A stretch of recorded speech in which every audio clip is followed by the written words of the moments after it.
Ang Panginoon. So bahagi yun, no? Para sa pagsisimula natin ngayong taon ng pag-aaral, no? At bahagi rin no, ng ating patuloy na ministeryo bilang mga katekista. No? May mga panibagong hamon at may malalaking hamon na ipinamanig ko sa atin. Bahagi rin nito na kung saan ay tayong lahat ay tinatawagan na humingi ng tulong sa biyaya ng Espiritu Santo. Well, may bawat parokya may kanya-kanyang hamon. Pero isa na rin rito, ewan ko lang kung naipababa na sa inyo, pero yung huling pag-meeting sa diocese, ay wala nang parish base, wala nang school base, lahat ay katekista, bahagi kaya pagkakataon na kung saan ay makita, ewan ko lang kung naipababa na sa inyo, bawat mga parokya. Pero isa ito sa hamon na kinakailangan nating harapin. Kasama na rin dito yung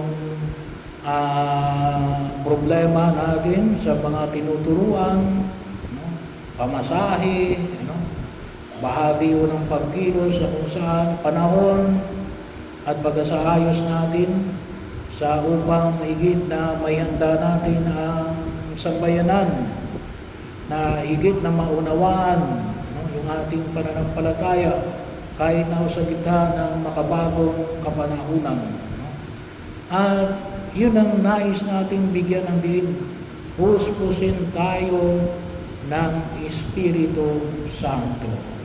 Dukuban tayo ng Espiritu Santo. At yun ay kinakailangang hilingin natin sa harapan ng Diyos. Always. Pero nais natin bigyan ng higit na pagpapalaga ngayong pagpapasimula ng ating pagtuturo para sa school year na ito. Pero sana po, every time na kayo magtuturo, ay palagi natin hingin ang Espiritu Santo. Kung alamin nyo yung awit na halinawa ni Spirit, awitin ninyo. Bahagi mo yun. Makatutulong sa atin. At sa ngayon, sa kapistahan ni Santo Tomas, bigyan natin ng pagkakataon yung ating pagninilay na dito natin halawin tulad ng karanasan na ipinamanig po ni Santo Tomas. So, sa Ebanghelyo ay pinamanig na si Santo Tomas ay tinatawag ring kambal. Mayroon bang may kambal sa inyo rito? Wala? Mayroon kami kakambal kayo? Ayun. So, ayawan ko lang, kalimitan kasi sabi ko, ba't kaya tinawag si Tomas na kambal? Siguro may kakambal yun. Bahagi na kung saan ay kumisan. Pero kalimitan sa atin, sa ating mga Pilipino, hindi ko lang sigurado. Kasi hindi ko pa nare-research kung si Tomas ay may kambal. Pero most probably, kaya lang ay sabi nga na hindi ako sigurado. May pagdududa, may pagdududa pa, kung ito nga ay may kakambal din. Pero sa atin, karanasan natin, kapag sinabi mong kambal, may kakambal yan. O maaring mayroong malapit na kamukha yan. So yun ang tawag kay Tomas. Tinaguri ang kambal. So bahagi na kung saan ay makita natin na alin na siya ay nagduda. Bakit? Yung 11, 10 na lang pala. Wala na si Judas Yung 10 ay nagsabi sa kanya na nakita namin ng Panginoon. Nakita namin ng Panginoon. Siya wala siyang maikwento. Bakit?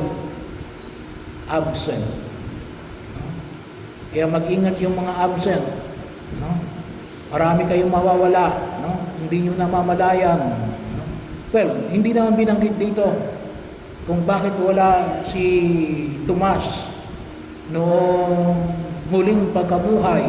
No? Pero siya lamang ang nawawala. No? Ang hindi kasama. Siguro may sakit. No? Hindi kaya may ibang trabaho.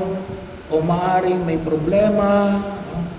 O may kalokohan ginagawa. No? Hindi natin alam. Hindi naman binanggit dito eh. No? Pero sinabi lang Ellen, wala si Tomas noong muling pagkabuhay at nagpakita si Jesus sa kanyang mga apostoles. Kaya mahalaga ho, no? Mahalaga ho yung presensya, the gift of presence. Kaya nagpapasalamat ako sa inyo, no? So pahalagahan natin, no? Napakahalaga po yung presensya natin, no? Sa bawat isa, no? Kasi sabi nga natin, absent, no? Ay, alam niyo kuminsan, sabi nga ng kuminsan ng iba, no? Yung akala ng iba, kapag wala tayong alam, no? Hindi natin problema. Hindi ho, no? When you do not know, it hurts. No? Yung may mga bagay na kapag hindi mo alam, nakasasakit, nakawawala. Ano? Kaya napakahalaga o palagi yung patuloy nating pagninilay, pag-aaral, pagbabasa. No? Lalong-lalong na ngayon, no? Mayroon ng ChatGPT. No? So, yung may marunong sa inyo ng cellphone, no? ChatGPT ninyo. No? Nung una, Google lang eh. No? Ewan ko lang kung kayo nakarating na sa Google. No? So, ngayon hindi na. ChatGPT na. No? At maraming klase na ngayon ng AI. Isa lang yung kilala natin, ChatGPT.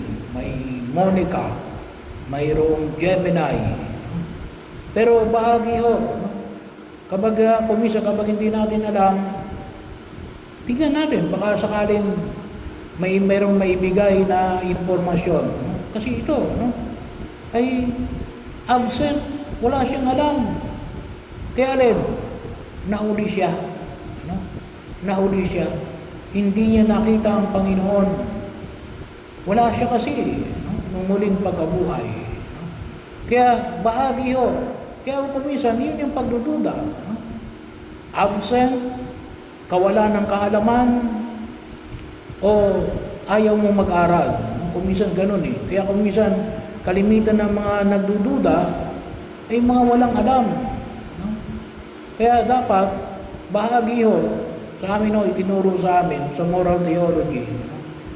Na when you are in doubt, do not act. No? Kapag ikaw ay nagdududa, duda lang eh. No? Huwag ka munang kumilos. No?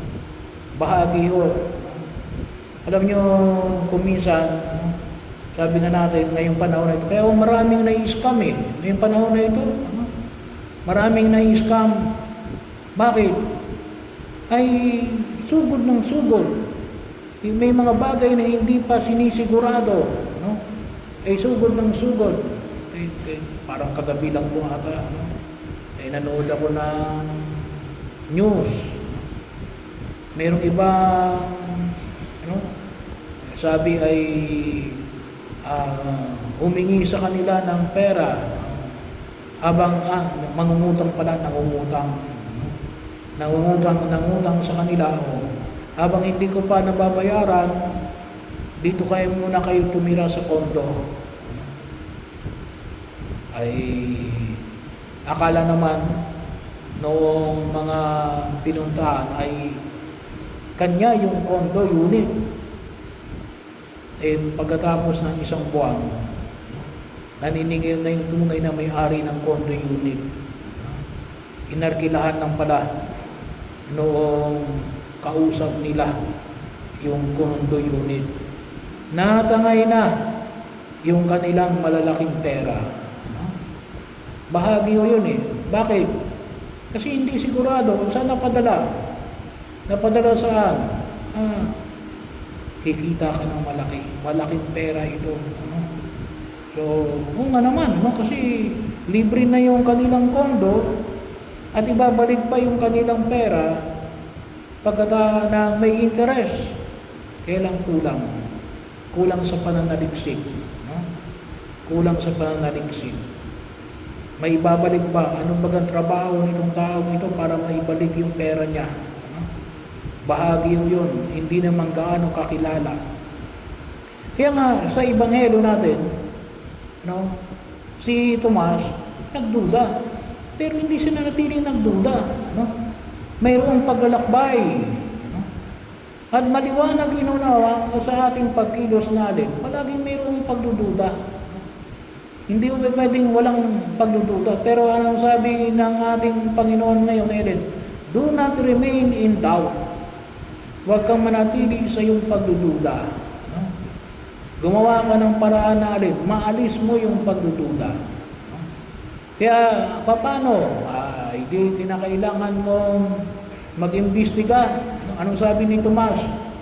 Hanggat hindi ko naisusuot ang aking daliri sa kamay ni Jesus at mailagay ang aking kamay sa kanyang tagiliran, hindi ako maniniwala. Bakit yun ang sinabi niya? Kasi yun ang nangyari. Yun ang sinabi ni Jesus sa muling pagkabuhay doon sa 10. Ano? Kung yung mababalikan sa Ebanghelyo. Anong sabi ni Jesus doon sa 10? No? Ako ito. Ilagay ninyo ang inyong daliri sa sugat sa aking kamay at ang inyong kamay sa aking tagiliran. Kaya, bahagi rin na alin, gusto niyang maranasan din niya yung naranasan ng kanyang mga alagad. Kaya, kung tutusin, it is very human. It is very human na yung reaksyon ni Tomas na magduda. Kasi bakit? Pinapaiwanan rin sa atin natin yung ating pananampalataya ay isang pananampalataya na hindi bulag. No? Hindi bulag. Ito yung pananampalataya na isang bahagi na kung saan nakabase sa katotohanan.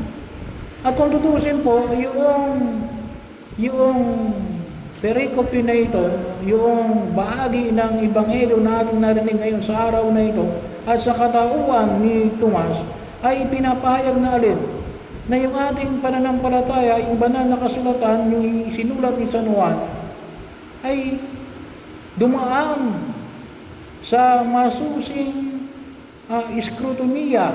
Ano? It was been scrutinized. Hinimay-himay.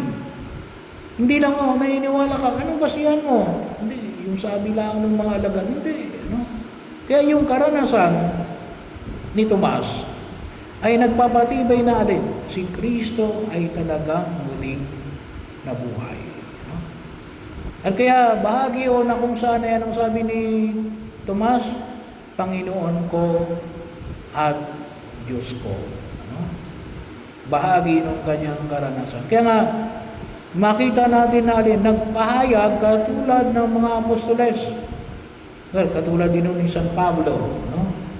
Sa mga taga-siniluan, nasa ng mga taga-siniluan, taas ng kamay, happy fiesta, ano? May handa pa ba? Wala na, ano? Si San Pedro at si San Pablo na linggo, ano? Hindi rin ako nakapunta, ano? Schedule, alam naman kapag linggo. Pero makita ko natin, ano? Yung sa unang pagbasa sa anong sabi ni San Pablo, sulat niya sa mga taga-Efeso. Saan yung Efeso? Sa kasalukuyan, ha? Turkey. No? Pero yung Turkey ay bahagi, ano yung saan yung Turkey? Ay bahagi na ng Europe. No? Bahagi na kung saan yung makita po natin, continent pa rin ng Europe. Pero doon humantong yung pagpapahayag ng mabuting balita ni San Pablo noon pa man din, mga unang kung tawagin natin, mga taon ng ating pananampalataya. At ganoon din naman si Santo Tomas ay pinahayag at ibinuwis niya ang kanyang buhay para saan? Para sa ating pananampalataya. Bakit? Kasi sigurado siya, no? Sigurado siya. Kaya kung kapag kayo ay hindi sigurado, may makita ko natin, no? Madali kayong magbabago, no? Kaya nga nung panahon ng eleksyon, ano, maraming nagbago, ano?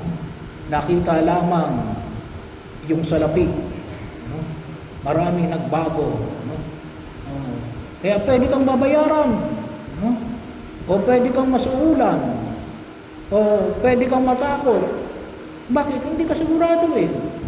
Kaya pwede mo ipagpalit kahit na sigurado ka, kahit kapag sigurado ka, hindi, totoo ito eh. No?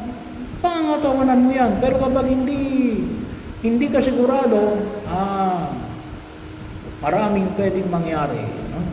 Hindi ka makapagbubuwis ng iyong buhay, ng inyong sarili, ng inyong panahon, ng inyong boses, no? Sa inyong pagtuturo. Kaya napakahalaga ho, yung panahon na ito ng paglalakbay na nawa ay hingin natin na tayo patuloy na gabayan katulad ng paggabay ng Diyos, no? Sa mga alagad, katulad ni Santo Tomas. Sa ating mga pagkilos na ito, pagkakataon. So anong hamon na yung pinapahay ng may kapal? Dumarating sa buhay natin na tayo nagdududa. Pero huwag manatili sa pagdududa. No? Gumawa ng pamamaraan para maalis yung pagdududa. Humingi ng tulong sa Diyos para makita ang tunay na katatayuan. Nang sa ganon, makita natin na higit tayong magiging kapakapakinabang sa daigdig na ito, katulad ni Tomas at ng mga unang mga Kristiyano at mga kasalukuyang mga Kristiyano na pinupuspos ng Espiritu ng Diyos.